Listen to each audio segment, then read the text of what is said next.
If we don't get border security, after many, many years of talk within the United States, I would have no problem doing a shutdown.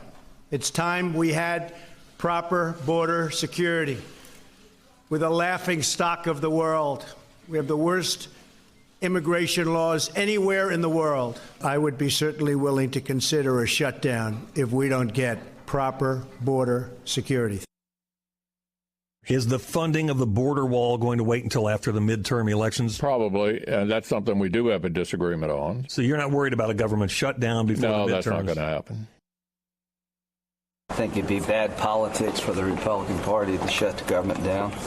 Would get blamed, and it seems to me there's a way to get wall funding and deal with the DACA population. So I'd prefer a deal that would be a win-win. If the president wants to shut down the government, that's his prerogative. I think it would be a mistake, and I don't think it's going to be necessary. President Trump and Republicans on Capitol Hill at odds over whether a shutdown over immigration and border wall funding should be on the table. Joining us now, a member of the Judiciary Committee, Democratic Senator Mazie Hirono of Hawaii.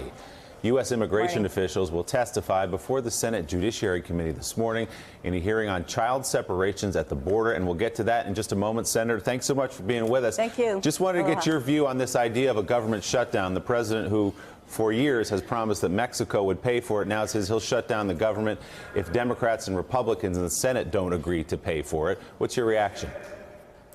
The president could have gotten his border wall funding months ago when he was presented with a bipartisan bill to protect the 800,000 DACA participants. And he kept saying that he would sign such a bill, and he did not. So the president says a lot of things. He changes his mind. He governs by chaos, which he mainly creates himself. Senator, is there something you would offer, you would put on the table for the president in a larger package for border security? I think we should have comprehensive immigration reform. That's what we should be talking about. And, I don't hear him talking anymore about the DACA participants that he created a huge vulnerability for.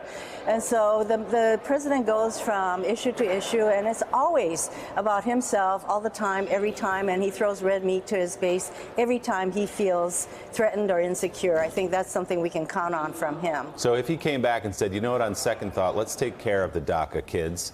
If you give me some border wall funding, what would you say? Well, I'm reminded of the Tuesday meeting that I participated in at the White House, wherein he said, send me a bipartisan bill, I'll sign it. By the time we got back to our offices, that was off the table. So how can we even count on this president to maintain his position on anything? As I said, the one thing we can count on is that when he feels threatened, he'll go on an attack, and he'll continue to throw red meat. And one of the red meat to his base is always to attack immigrants. So, Senator, I want to get to the hearing we advertised. The Judiciary Committee on which you sit will have a hearing titled Oversight of Immigration and Family Reunification Efforts. Obviously, there's been incredible outrage, well-founded outrage and confusion, frankly, about why these families have not been reunited. What do you hope to find out today? I want to find out why some 711 children have been deemed ineligible to be reunited with their parents. What happened to the 400 children whose parents are already deported? What about some 40 children? They don't even know where the parents or who the parents are. So this is total chaos. And so we need to find out very specifically, what do you have in mind? How do you plan to reunite all these people? I find it incredible that in the hearing before the judge, and thank goodness this judge in San Diego is keeping the administration's feet to the fire, is to for them to say, well, we did it. We've accomplished what we needed to do in your time frame. And yet there are 711 or so of these children who are deemed ineligible to be reunited. And we want to know what constitutes ineligibility to reuniting these traumatized children with their parents. Walter?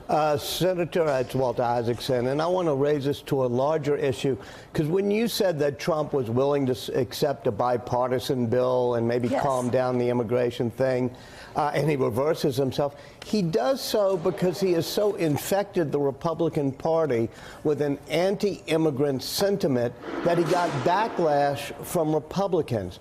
Do you see any way that you in the Senate, which is supposed to be the deliberative body, could be working with Republicans, and maybe it could spill over to the House, to sort of say we can actually do a bipartisan thing without the right wing of the Republican Party rebelling against that? There's always hope. And as I said, the Senate actually had a bill. This was about the fourth iteration of a bipartisan bill that we thought the president would be willing to go along with, because that's what he said he would do.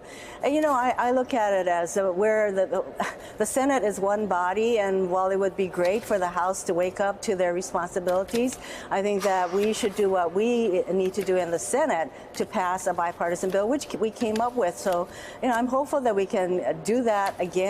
But at the same time, if we're going to wait around for the president to make up his mind as to what he deems acceptable, we should live so long. That is my attitude and feeling. All right, Senator Mazie Hirono of Hawaii, thank you, and report back to us out of that meeting if you don't mind. We'll be anxious to hear about it. Thank you. Thanks for checking out MSNBC on YouTube, and make sure you subscribe to stay up to date on the day's biggest stories. And you can click on any of the videos around us to watch more from Morning Joe and MSNBC. Thanks so much for watching.